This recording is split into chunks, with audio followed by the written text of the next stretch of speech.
जो युवा थे वो बहुत आक्रोशित थे।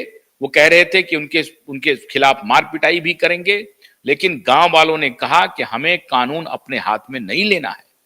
प्रशासन के संरक्षण में, ये ध्यान रहे, प्रशासन के लोग भी वहां मौजूद थे। प्रशासन के संरक्षण में गांव वालों की पंचायत बैठी और प्रशासन को एक प्रकार से विटनेस माना गया और कहा कि नहीं, प्रशासन देख रहा है कि हम लोग क्या कोई अनुचित काम कर रहे हैं। अगर कोई हम लोग अनुचित बात करें, अनुचित काम करें तो हमें बताएं। मुआवजा ऐसा लगा, जुर्माना ऐसा लगा कि आने वाली पीढ़ियां, कम से कम लड़के के गांव वाले तो कम से कम ऐसा कभी नहीं करेंगे और लड़के वाले तो कभी नहीं करेंगे।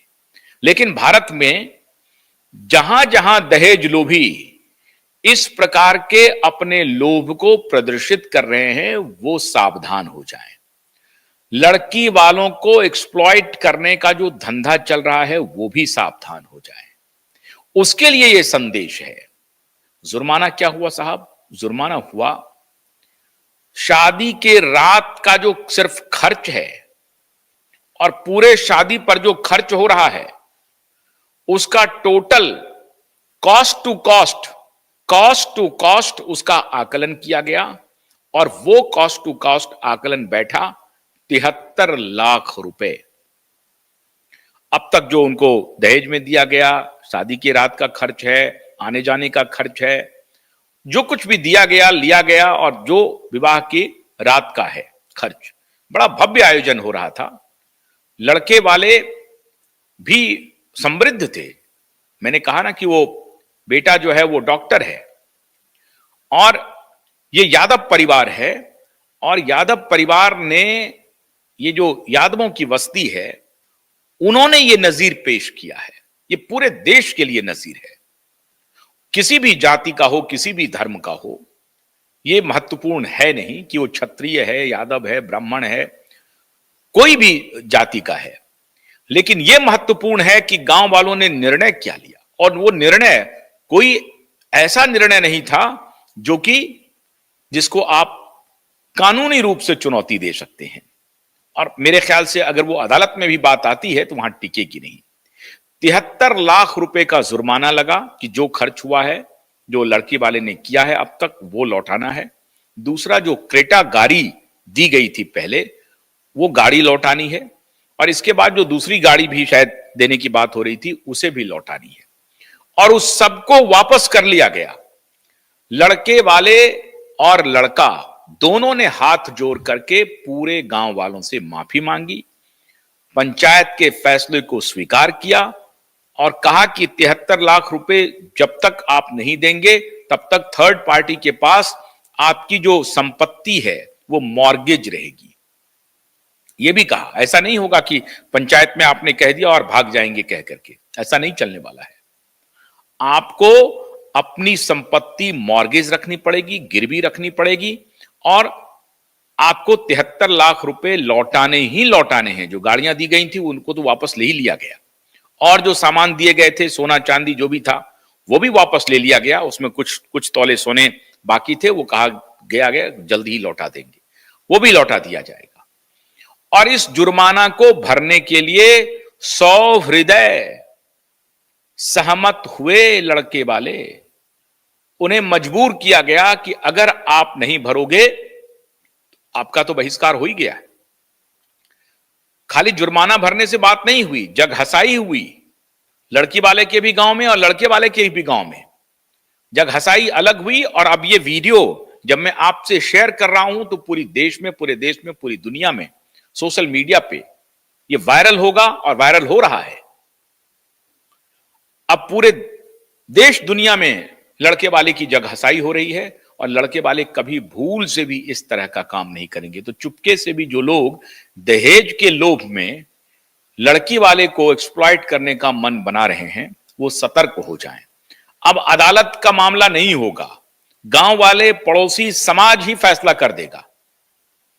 तो पड़ोसी और समाज के फैसले बहुत महत्वपूर्ण होते हैं। तो कभी कभी सामाजिक निर्णय, इसको कहते हैं सामाजिक लोकाचार। तो सामाजिक लोकाचार से आपको डरना चाहिए। लोकाचार से अगर आप नहीं डरेंगे तो आप निरंकुश हो जाएंगे और लोभी हो जाएंगे, और आपका लोभ इस स्तर तक गिरा देगा कि पूरी दुनिया में जगहसाई होगी आपकी। अब उनको जुर्माना भरना पड़ा, माफी मांगनी पड़ी, भरी पंचायत में माफी मांगनी पड़ी, देश दुनिया में जगहसाई हुई, और दहेज लोभियों को संदेश चला गया गांव वालों की तरफ से कि अगर किसी ने इस तरह का कार्य करने का दुस्साहस किया आगे भी, तो उनका नतीजा भी यही होगा। अब आहिस्ता आहिस्ता हमारा समाज, शहर में तो लोग बदल ही रहे हैं, लेकिन शहर, हो सकता है कि शहर बदल करके फिर से उसी ट्रैक पर बढ़ गया हो। शादियों में कितने खर्च हो रहे हैं आप देख रहे हैं, लेकिन गांव आज भी अपने दायित्व का निर्वाह कर रहा है, और इसने ये साबित कर दिया। शहर में तो पता नहीं कल एक घर में किसके यहां शादी हुई, दूसरे पड़ोसी को मालूम भी नहीं, अगर मालूम भी हुआ तो उनको कोई फुर्सत नहीं है, क्योंकि वो उनकी जाति बिरादरी उनके है नहीं। लेकिन गांव में जाति बिरादरी, इसका महत्व है, और इस तरह से गांव चलता है। तो गांव की सामूहिकता का जो उत्तरदायित्व है, जो भाव है, वो अतुलनीय है, और ये फैसला आपकी आंखें खोल देगा। मैं भी अनुरोध कर रहा हूं, अब मैं वो वीडियो आपसे शेयर कर रहा हूं, जिस वीडियो को देखना बेहद जरूरी है, ताकि आप ये एहसास कर सकें कि हां, उसमें क्या हुआ होगा। जो बात मैंने आपको बताई वो कितना गंभीर है, कितना महत्वपूर्ण है। ये वीडियो आप देखिए।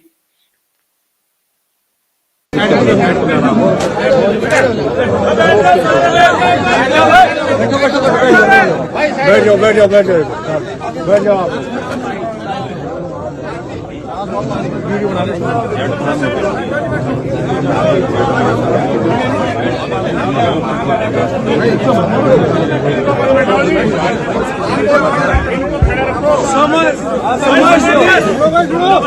शांत रहो। समस्त सरदारी से सारे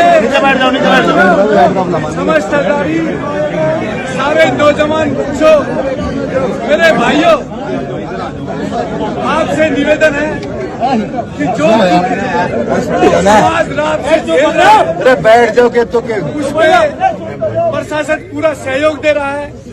आप भी प्रशासन का सहयोग दें, और इस तरह की घटनाएं समाज में ना फैले।